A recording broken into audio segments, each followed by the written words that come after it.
Hi guys, DMart போகலாமா? ஆக்சுவலாக DMart போகிறதுக்கு முன்னாடி நர்சரி போயிருந்தேன். ஏன்னா ஒரு ரோஸ் செடி ஒன்று வாங்கணும். ஸோ அதனால தான் நர்சரி போயிருந்தேன். வீட்டு பக்கத்தில் இருக்க நர்சரி தான். டிமார்ட்டும் வீட்டு பக்கத்தில் தான் இருக்குது. ஸோ அதனால் நடந்தே டிமார்ட் வந்து நாங்கள் போயிட்டோம். ஸோ டிமார்ட் போனோடனே கீழே வந்து ஸ்டேஷ்னரி ஐட்டம்ஸ்லாம் இருந்துச்சு. அதை பார்க்கவுமே ரொம்ப ஆசையாயிருச்சு. ஸோ அதெல்லாம் எல்லாம் எடுத்து பார்த்துட்டு நெக்ஸ்ட்டு நம்மளோட செக்ஷன் அந்த ஸ்லிப்பர் செக்ஷனுக்கு தான் வந்தாச்சு. எல்லாமே அஃபர்டபுள் ப்ரைஸில் புது புது கலெக்ஷன் வந்து போட்டிருந்தாங்க. ஸோ அதில் எனக்கு 1, 2 பிடிச்சிருந்துச்சு ஸ்லிப்பர்ஸு. ஸோ அதை பர்ச்சேஸ் பண்ணிட்டேன். அதுக்கப்புறம் கரெக்டாக அந்த செக்ஷனை விட்டு கீழே இறங்குறப்ப வந்து இந்த இடத்துலயே கிளிப்ஸு, பேண்டு இதெல்லாம் போட்டிருந்தாங்க. அதுவுமே சூப்பராக இருந்துச்சு. ப்ரைஸ் வந்து அஃபோர்டபுள் தான். ஹேண்ட்பேக்லாம் செம்மையாக இருந்துச்சு.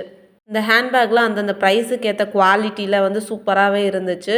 அதுக்கப்புறம் நிறையா இந்த டப்பாஸ் அந்த ஐட்டத்துக்கு தான் போயிருந்தோம். கிச்சன் ஆக்சஸரீஸ் எல்லாமே செம செம்மையாக இருந்துச்சு. பார்க்கவே ரொம்ப ஆசையாக இருந்துச்சு வாங்கணும்னு. பட் ஆனால் எல்லாமே பார்த்துட்டு வீடியோ எடுத்துகிட்டு மட்டுமே நான் வந்துட்டேன். அதுக்கப்புறம் பார்த்தீங்கன்னா வாங்கின பர்ச்சேஸ் பண்ண பொருளுக்கு வந்து பை கொண்டு போக மறந்தாச்சு. ஆஸ் யூஷுவல் எப்பயும் போல கையிலேயே கொண்டு வந்தாச்சு. லாஸ்ட்டாக வந்து பாப்கார்னும் ஐஸ்கிரீமும் வாங்கி சாப்பிட்டு அங்கேருந்து கிளம்பிட்டோம்.